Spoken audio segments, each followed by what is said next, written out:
नमस्कार, मैं हूं नितिन कुमार और आप देख रहे हैं भारत 24। आज हमारे साथ समाजवादी पार्टी के वरिष्ठ नेता और एससी एसटी प्रकोष्ठ के निवर्तमान प्रदेश अध्यक्ष सर्वेश अंबेडकर जी हमारे साथ में हैं। कुछ इनसे अहम चर्चा करेंगे, कुछ उपचुनाव को लेकर जो कि हाल में ही संपन्न हुए, खत्म हुए, जिसको लेकर हम इनसे कुछ सवाल करते हैं। सबसे पहले सर आपका बहुत-बहुत स्वागत है भारत 24 पे और आपने जी, समय दिया शुक्रिया इतना। आपका भी। जी, सबसे पहले सर हम आपका आपसे यही जानना चाहेंगे कि उत्तर प्रदेश उपचुनाव में सपा ने कई जगहों पे तो अच्छा प्रदर्शन किया और कई जगहों पर उसका फीका प्रदर्शन रहा।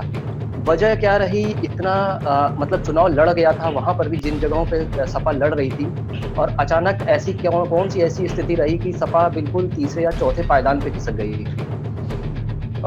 देखिए नितिन जी, अब सबसे पहले मैं आपका धन्यवाद करना चाहूँगा और बहुत ही आपने अच्छा सवाल किया है। जी, जहाँ तक बात उपचुनाव को लेकर के है, तो आप इतना जानते हैं कि सभी निर्वाचन क्षेत्रों की परिस्थितियाँ भी थोड़ा भिन्न होती हैं। दूसरा, समाजवादी पार्टी ने सभी जगहों पर पूरी तन्मयता के साथ, लगन के साथ में और स्ट्रेटजी के साथ में इलेक्शन को लड़ा।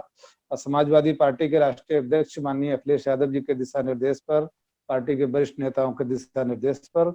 लेकिन आपको रिजल्ट में ये 2 नंबर 3 नंबर का जो आपको समझ में आ रहा है, इसमें ये जी, हुआ कि भारतीय जनता पार्टी ने इस चुनाव में बड़े पैमाने पर सरकारी मशीनरी का दुरुपयोग किया।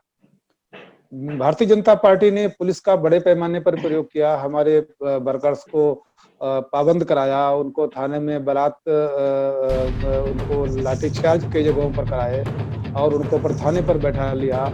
हमारे जहाँ पर पोलिंग, हमारे बड़े-बड़े पोलिंग थे, वहाँ पर मतदान को स्लो कराया उन्होंने। और सबसे बड़ा तो ये लोकतंत्र की हत्या तो वैसे बीजेपी हर वक्त करती रहती है, लेकिन चुनाव से 1 रात पहले, 2 रात पहले भारतीय जनता पार्टी ने पानी की तरह पैसा बहाया। बड़े पैमाने पर इन्होंने कैश बांटा, शराब बांटी, सब अनैतिक तरीकों का सहारा लिया और प्रशासनिक मशीनरी का बड़े पैमाने पर दुरुपयोग किया, धमकाया भी, खरीदा भी, बहकाया भी, सारा कुछ किया। इसलिए आपको ये थोड़ा डिफरेंस नजर आता है। तो मैं ये कह सकता हूँ कि ये समाजवादी पार्टी, अगर ये Bharatiya Janata party fair and free election कराती, तो हम साथ में 6 जगह पर हमारी समाजवादी पार्टी लड़ रही थी, एक जगह पर जी, हमारी अलायंस में सीट थी बुलंदशहर की, तो सारी जी, सीट हम जी। जीत जाते। जी, आप तो सीधे-सीधे तौर पे आप उत्तर प्रदेश सरकार पे आरोप लगा रहे हैं कि पैसा बँटा, वहाँ पे शराब बटी और ये सारी चीज़ें। तो ये जो इस तरीके के आप आरोप लगा रहे हैं, ये ज़्यादातर वही होता है जब चुनाव हार जाते हैं, तो हम इस तरीके के आरोप और प्रत्यारोप के दौर जो है, वो चालू हो जाते हैं। कभी हम ईवीएम को दोष देने लगते हैं, जब हम वही चीज़ जीत जाते हैं, तो वो ही सवाल जो होते हैं, उसको हम दरकिनार कर देते हैं। ऐसा आखिर क्यों होती है? ऐसी मानसिकता क्यों होती है कि जैसे हम हैं। जी, देखिए नितिन जी, आपने बहुत अच्छी बात कही। हार जाने के बाद में लोग इस तरह का ठीक रहा किसी के सर पे फोड़ते हैं, ईवीएम खराब, जी। मगर मैं आपको ले चलना चाहता हूँ 2019 में जब लोकसभा का बाई इलेक्शन हुआ था। भारतीय जनता पार्टी की जी, सरकार सेंट्रल में तब भी थी, बनी थी जी, 19 में, और उत्तर प्रदेश में भी थी, ठीक है। उस समय पर जो पार्लियामेंट के बाई इलेक्शन हुए, जिसमें एक फूलपुर लोकसभा की सीट थी और जी, एक जी, कैराना की थी सीट, और एक गोरखपुर की सीट थी, जहां से महंत योगी आदित्यनाथ जो जी, मुख्यमंत्री जी, उत्तर प्रदेश के हैं, स्वयं वहां से कई बार सांसद रहे। तो इनकी सरकार के रहते हुए जब हम लोगों ने वहां पर चुनाव लड़ा, तो आप जानते हैं, ये इतिहास गवाह है, ऐतिहासिक बात यह है कि इनकी सरकार के रहते हुए हमारी पार्टी ने गोरखपुर में माननीय योगी आदित्यनाथ जी के गृह क्षेत्र में भारतीय जनता पार्टी को रगड़ के चूर्ण कर दिया और समाजवादी पार्टी के प्रत्याशी वहां से जीते थे। यही हाल हमारा फूलपुर में रहा है। और इसी तरीके से कैराना में जो हमारा अलायंस था लोक दल के साथ में, तो जी, हमारे तीनों सांसद बन के आए थे। तो भारतीय जनता पार्टी घबरा गई इस बात को लेकर के कि अगर हम छल बल का सहारा नहीं लेंगे तो इस बार के बाई इलेक्शन हम हार जाएंगे। तो इसलिए पिछले के मुकाबले इस बार कहीं ज्यादा भारतीय जनता जी, पार्टी ने दुरुपयोग किया सत्ता का और ये चुनाव हथिया लिए। अदरवाइज हमारी पार्टी के राष्ट्रीय अध्यक्ष माननीय अखिलेश यादव जी की इतनी लोकप्रियता है, विकास के नाम पर हम लोग चुनाव लड़ते हैं। भारतीय जनता जी, पार्टी ने नोटबंदी को लेकर के जितना तबाही के मंजर में देश को धकेल दिया, और इसके जी, बाद में फिर आप देखते हैं कि जो ये जो लॉकडाउन किया बिना किसी तैयारी के, और लाखों गरीब बेसहारा मजदूर लोग पलायन की स्थिति हो गई। जी कभी भारत पाकिस्तान का बंटवारा हुआ होगा, उस समय की सीनें देखने को मिल जाती हैं किसी पिक्चर में। जी जी तो उस तरह के सीन इस बार हम लोगों ने देखे हैं। और समाजवादी पार्टी ही एक ऐसी पार्टी थी जो उस पलायन के दौर में सड़कों से लेकर गांव तक, झोपड़ी तक, घर घर नजर आ रही थी राहत सामग्री बांटते हुए। ये हमारी पार्टी के राष्ट्रीय अध्यक्ष माननीय अखिलेश यादव जी का दिशा निर्देश था, और इतनी लेकिन सर्वेश लोकुलता जी, थी। जी जी लेकिन सर्वेश जी, जितनी स्थिति बनी थी, पलायन कर रहे थे लोग, लोगों में इतना जब गुस्सा था, तो वो गुस्सा ईवीएम पर वोट देकर क्यों नहीं निकला? केवल 7 सीटें थी, और इन 7 सीटों में भी कई ऐसे मजदूर होंगे, ऐसे लोग होंगे जो इन क्षेत्रों से भी आते होंगे, और जनता भी बाखूबी इन चीजों को देख रही होगी, जिस तरीके की स्थिति मौजूदा स्थिति उस समय बन रही थी, तो गुस्सा क्यों नहीं दिखा? अब इसको अगर आप समझना चाहते हैं विस्तार से, तो बिहार का चुनाव देख जी लीजिए। बिहार का चुनाव आपके सामने है, अभी तो कोई समय गुजरा भी नहीं है, 4 दिन जी जी जी गुजरे हैं।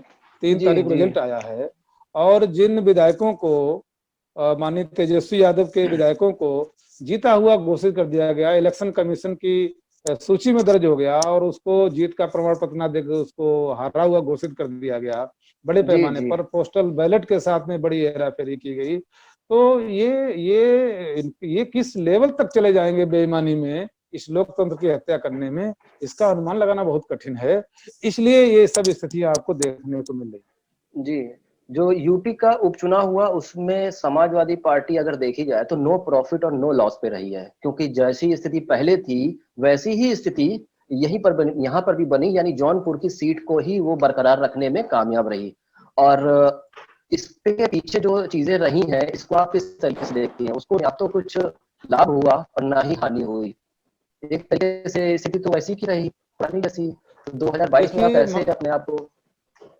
देखिए मल्हनी में चूंकि वो हमारा बड़ा वोट बैंक है समाजवादी पार्टी का, वहाँ पर हमारी पार्टी के जी वरिष्ठ नेता वहाँ लंबे समय से रहे हैं, माननीय पार्श्वनाथ जी जी, और उनके न रहने पर वो सीट खाली हुई। और हमारी पार्टी के राष्ट्रीय अध्यक्ष माननीय अखिलेश यादव जी ने उनके बेटे लकी यादव को वहां से चुनाव मैदान में फिर से उतारा।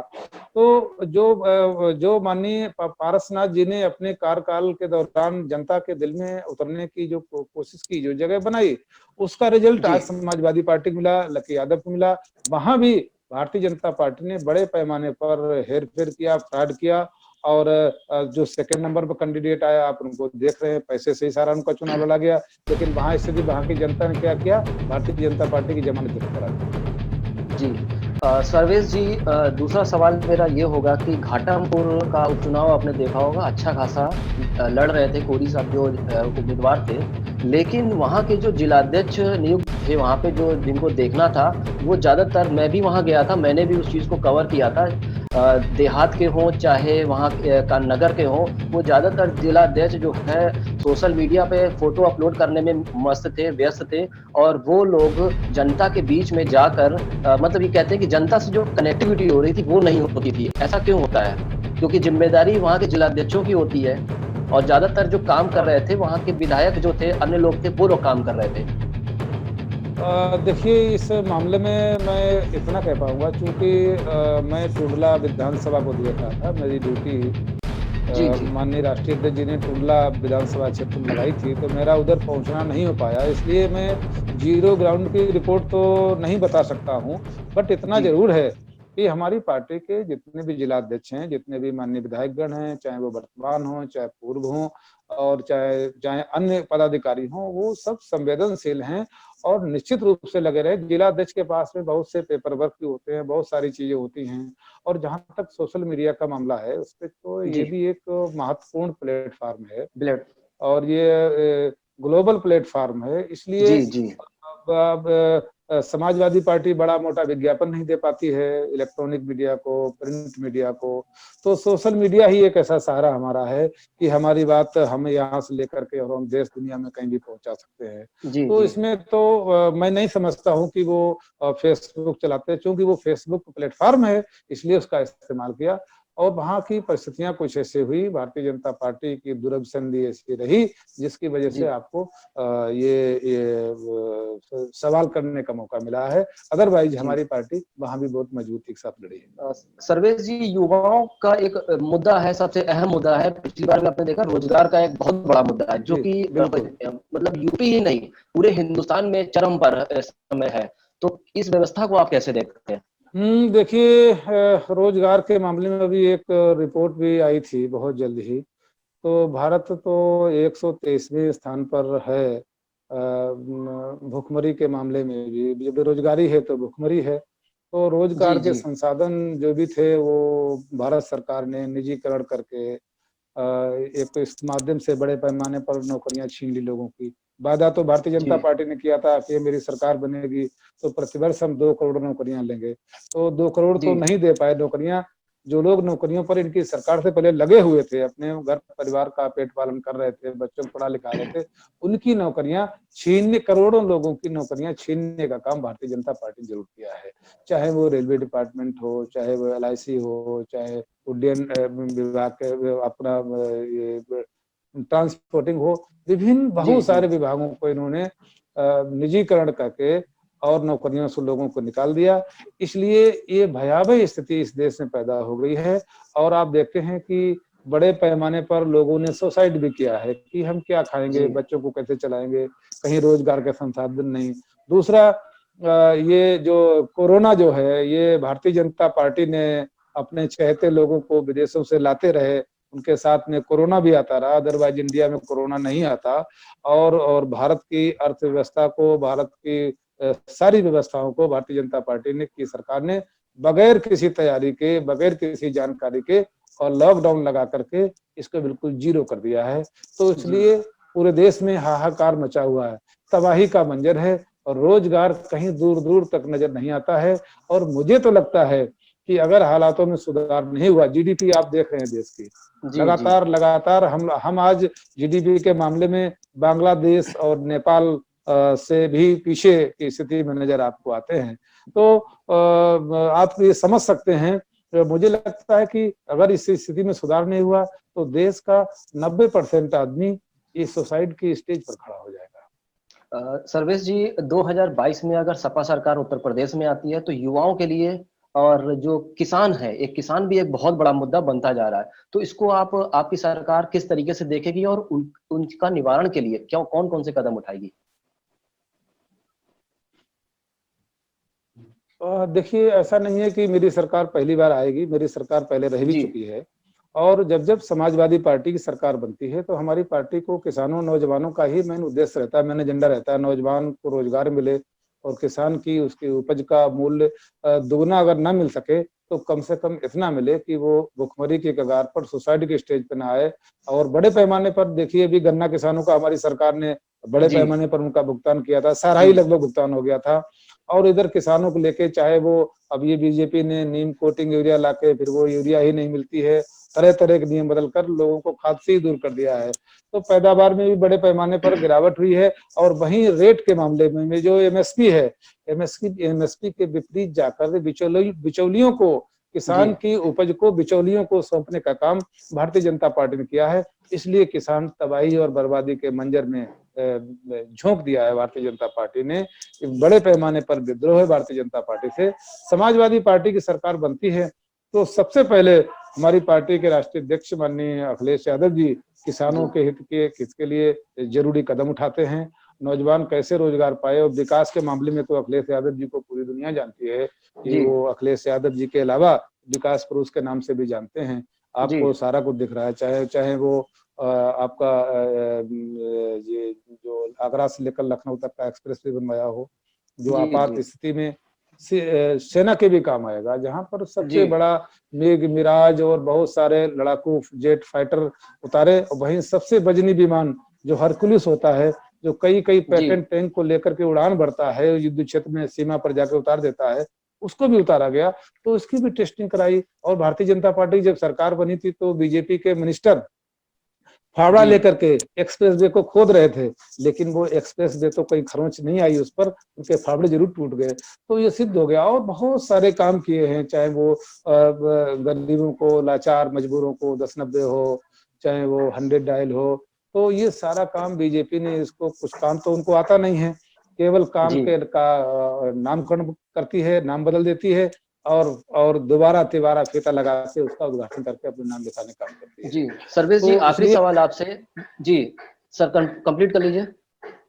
जी जी, आप करिए, सवाल सर्वेश जी, करिए। आखिरी सवाल आपसे ये होगा कि 2022 में ऐसे कौन से मुद्दे होंगे जो आप जनता के बीच में लेके जाएंगे?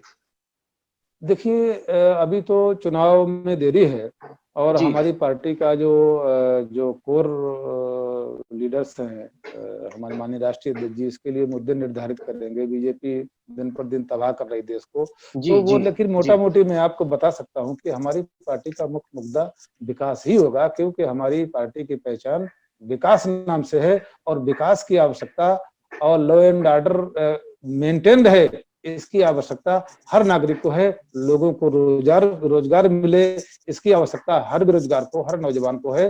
तो हमारी पार्टी महंगाई के खिलाफ, हमारी पार्टी बेरोजगारी के खिलाफ, हमारी पार्टी बिगड़ी हुई लॉ एंड ऑर्डर के खिलाफ, जी किसानों की बिगड़ती हुई दिशा खिलाफ, इसके खिलाफ, और इनके फेवर में जो हमारी सरकार जो विकास किया है आगे, और उसको विकास के राह पर आगे ले जाने का काम करेंगे।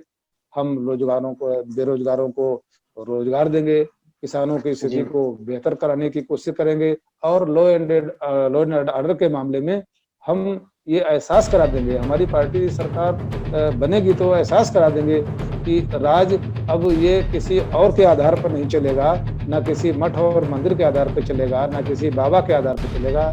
जो भारत का कॉन्स्टिट्यूशन है, उस जी कॉन्स्टिट्यूशन के आधार पर इस प्रदेश की शासन व्यवस्था चलेगी। इस आधार पर हम लोग व्यवस्था देना चाहते, समाजवादी प्रदेश का और भारत का निर्माण करना चाहते हैं। बहुत बहुत शुक्रिया सर्वेश जी, आपने समय दिया और कई अहम बिंदुओं पर अपनी राय रखी, और बहुत बहुत शुक्रिया आपका समय देने के लिए। सर नमस्कार। जी, थैंक यू आपको भी।